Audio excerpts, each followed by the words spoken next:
Zinc Bar, Sunday night, reading series. Do you guys hear angels? I hear angels still singing, slightly. It might just be. Oh, no, they're definitely still there.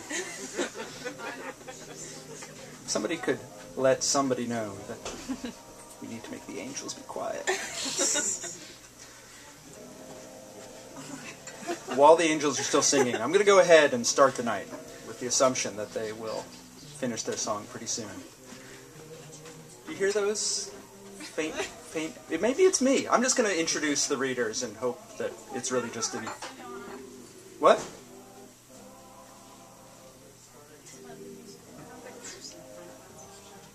Okay. Ladies and gentlemen, welcome to the Zinc Sunday Night Reading Series. We have a night tonight that is 50% more amazing than a typical night, in that we have 3 readers, representing all 7 continents. Tonight, I'm really excited to be able to welcome Uljana Wolf, Eugene Ostashevsky, and Brian Johnstone. This is also Aurora's first time as our co-host. And I think she's doing a fantastic job. So we're going to start off the night with Uljana. The German poet and translator Uljana Wolf published 2 books of poetry in Germany, the names of which I'm now going to butcher, and you're welcome to heckle me in several languages while I stand here mortified and defenseless. Kochani, Ich habe Brot gekauft und Falscher Freund, both from cookbooks in Berlin, as well as the chapbooks False Friends and Aliens. She translates numerous poets into German, among them Mathia Harvey, Christian Hawkey, Aaron Moore, and Cole Swenson.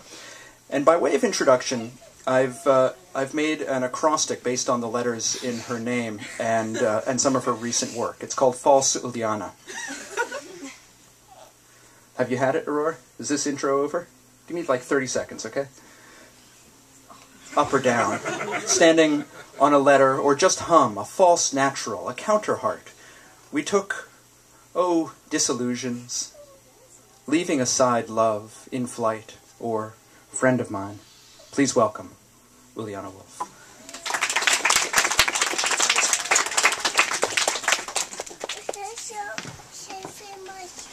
Yep, still is. Thank you very much for the wonderfully danced introduction. And thanks for having me. Brenda mentioned that my work was translated and published in these 2 chapbooks recently, which both present basically each a chapter of my last book, Falsche Freunde, False Friends, which deals with mistranslation, mistraveling between languages, mostly between German and English. And the last chapter of the book is called Aliens, and it was sort of inspired by me getting a green card a couple of years ago and having to undergo medical examination in Germany, where I'm from, to make sure that I don't have tuberculosis and everything. Also, my lungs were x-rayed, and I had to carry the x-ray of my lung when I entered the United States in my hand luggage, in case anyone would like to check and see my lungs. And so I got interested in the idea and the history of the medical procedure scanning immigrants, and of course where you end up is in Ellis Island. Oh, sorry. And so I found a list of letters that the inspectors who worked at Ellis Island basically chalked a letter on an immigrant if they found something strange in his body, on his body, just the first second scanning them. And this list of letters basically is what I'm following in my chapter, writing a poem for every letter, for every part of the body. And these were recently translated, and I just want to read maybe 3 of these.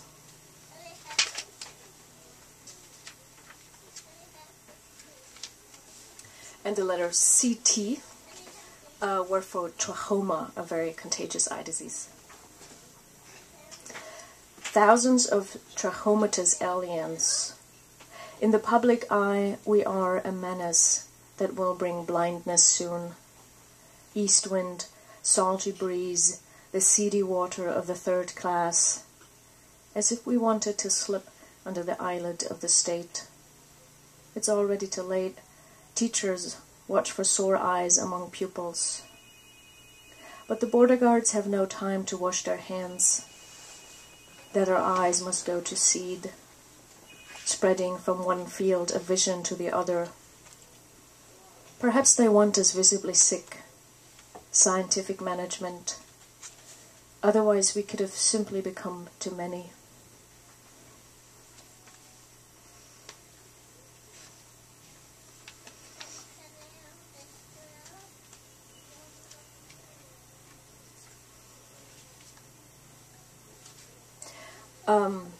PG stood for pregnancy, which also happened because it was a very long journey and things happened.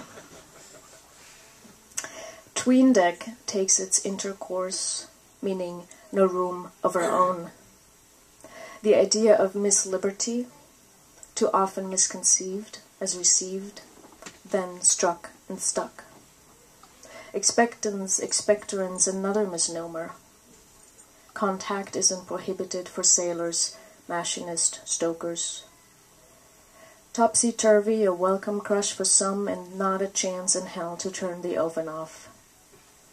Then, with arrival, various falls from grace.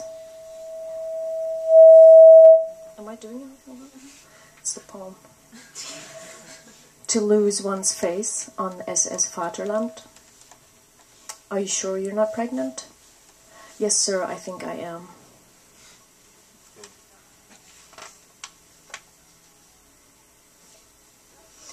And the last poem from the series is S for senility, which happened to a lot of people who just didn't understand the language, were all super confused. And some of them had to undergo sort of like a little common sense test, like how much is 2 times 2, and one of the questions that I really liked was a question mostly for women. Which direction would you mob a set of stairs? You know, from top down or from the bottom up. And I still keep thinking about what would be the most practical thing.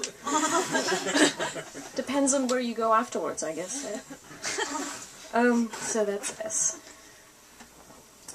Senility. Falls under miscellaneous, dumbfounded, flabbergasted, or unofficially factory no-want old man. And no woman either. How should one know with 1 century on the shoulders what day it is? Check here. The first one on land, the last lucid one, or if you're too old, it's doomsday. Yes, this body I packed myself, this sum I bore myself, with ears and 10 toes on the floor, another one lost on the shore. Grief is 4, lynching 5. Do I know where to go? Am I a piece of furniture? O land of possibilities, endless. And the translations were done by Monica Zobel, and the chapbook is put out by Belladonna and costs €4. I mean, dollars. And this is actually not a chapbook, this is a magazine, but there's also a chapbook for this other chapter, False Friends. The chapter is called Dictionary, but it's spelled with a CH, dictionary misspelled, because it sort of hides the German word for making poems, dichten, so it's a dictionary. And what happens is that I used the category of false friends, which are words that look similar in 2 languages, or sound similar, but have different meanings. Anyone who learns a foreign language probably stumbles over these at some point. In German, if you want to give someone a present, you don't want to use the word gift, because that means poison in German, and it's spelled the same way. So all of these. So I collected all of these, or as many as I could find, and wrote sort of an abecedarian poem from A to Z, where each letter has its false friends. And these are sort of almost impossible to translate because they rely on the double meaning of these words. But this lovely translation journal, Telephone Journal, they put out, they invited American translators and poets to translate these poems. a couple of them. And so the poems were translated in multiple versions, and I want to sort of read from two letters, from B and from W. And Eugene was one of the people who submitted or made translations for this journal, so he's going to read his B in a second. But maybe first the German. So the false friends of the B poem are Bad and Bad. Bad is German for bathroom. Bald and Bald. Bald is German for soon. Bet and Bet. Bet is a German bed. And Brief, Brief. Brief is a German letter. Am Anfang bald und bald am Ende wieder unsere Haare und dazwischen sind sie nicht zu fassen, nicht in sich und nicht in den Griff zu kriegen, weder im Guten noch im Bad. Stattdessen morgens zu Berg, take a Bett und nachts out of bed, sieh die Erde. Am besten hältst du sie als Igel, der hat noch jeden Heer besiegt. Liegt aber eine Strähne im Brief, gar eine lange, halte sie unverfänglich an die Wange. So there's also a German, a poem by the Grimm brothers embedded, a fairy tale, sorry, embedded in this poem, of the hare and the hedgehog who made a race. I think the English version is, what's the English version? Turtle. Yes, exactly, yeah. So in German it's the hedgehog and his wife, who sort of look alike and therefore trick the eagle. And also, the hedgehog, the eagle, is a word for a very short, sort of army-style haircut. That's a hedgehog. So that's how, because it's all about hares, the hedgehog appears in this poem. And this is a translation that's fairly sort of like straightforward by Susan Bernofsky. In the beginning bald, bald at the end once more, in between, this hair is hard to grasp, tricky to pin it up or down, for better or for bed. Standing on end instead, make a bet, and at night, out of hand, see the ad. Best perhaps to crop it hedgehog close, he always gets his hair. But should you find a strand within a letter, long or brief, press it sweetly to your cheek.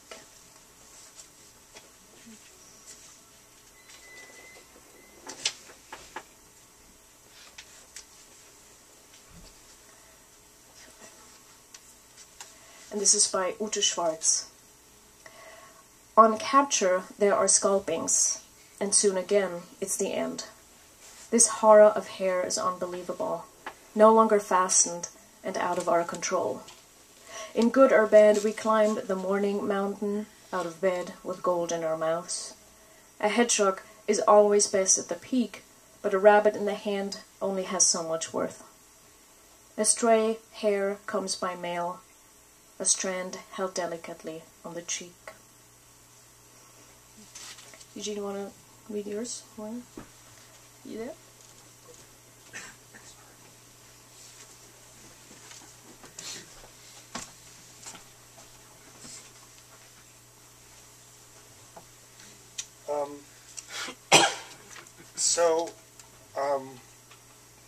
I guess the thing about my translation is that I translate the German eagle, which is hedgehog, as eagle, and I translate hare as hare, H-A-R-E. In the beginning, hairless, and unhaired again in the end. Our hair, even a dachshund, can do nothing against it, neither by itself nor wearing its war claws, neither in good weather nor while it rains cats and dogs.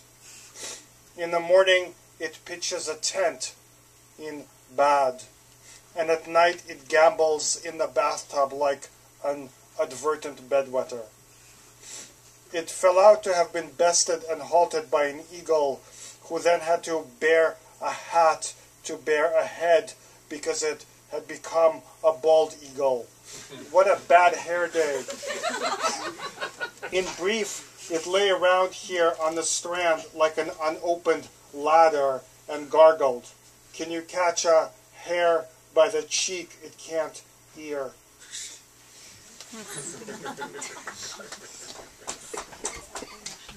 It's a good example of how a translation can totally improve a poem. Okay, I want to read you some other translations from W, which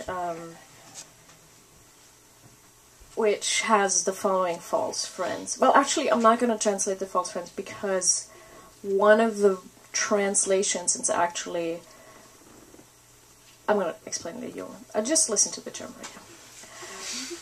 Welle, well, wink, wink, winke, winkle.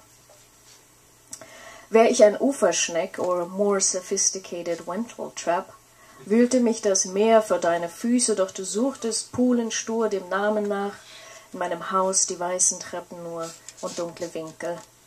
Draußen gäb ich, ach vergeblich, mit den Fühleraugen winke, Algenschminke an der Wange, wissend, dies wird niemals gut, das heißt mit Wellen enden, bloß ein Rauschen bleibt zuletzt in deinem Ohr. So during the process of the making of the journal, I wrote up a little glossary for this poem, sort of explaining the false friends, which the translators could choose to use or not use.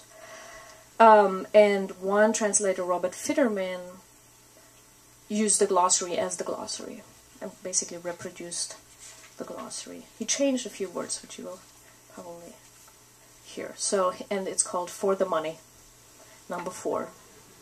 $311. Glossary. Welle, wave. Winken, to wave to someone. Winkel, angle, corner. Einen Wink geben, to give a hint, not wink at someone. The German name for a periwinkle is Uferschneck. Yet another English winkle bears a name that is surprisingly German, namely Wenteltrap, which is very close to German Wendeltreppe, winding circular staircase.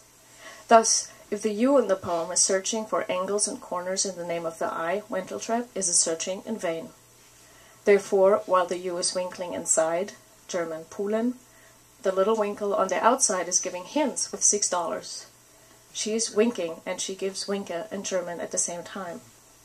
And she is also crying. Algenschminke, seaweed makeup, all over her cheeks. Algenschminke also rhymes with winke. Knowing that things are not well and will therefore not end well, only end in waves, German Wellen, again. It's all clear, right?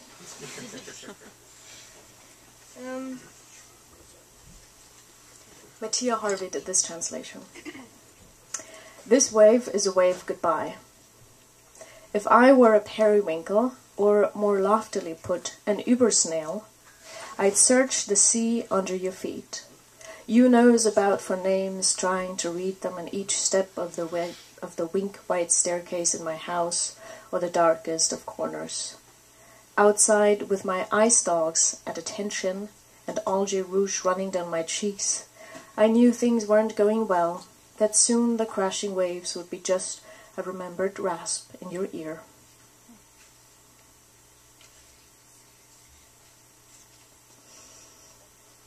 And Ute Schwartz.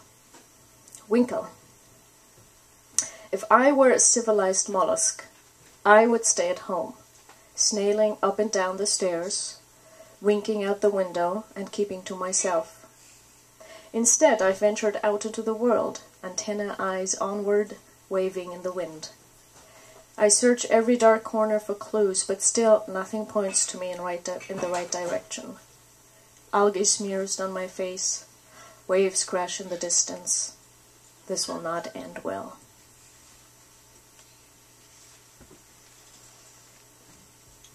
And the last one is in form of a dialogue poem by Ute Weiss, who is actually Paul Legault. And the title is A Wave in the Well, closing one eye on cue, closing one eye to convey a hidden meaning, Winkelnook. Were I the princess of snails, they'd call me Lady Wenteltrap. Flotsam. Life happens inside. The sea, then it builds out. Thief. There were white stairs on the beach. The white stairs. It's hard to land after living here. They send you from the dark corners into science. Mermaid, I'll turn my cheeks their alien green. Antenna, I'll look at you knowingly. Good. I don't know if I'm going to occur. I want to end my life like swoosh. Thank you. And all the translators.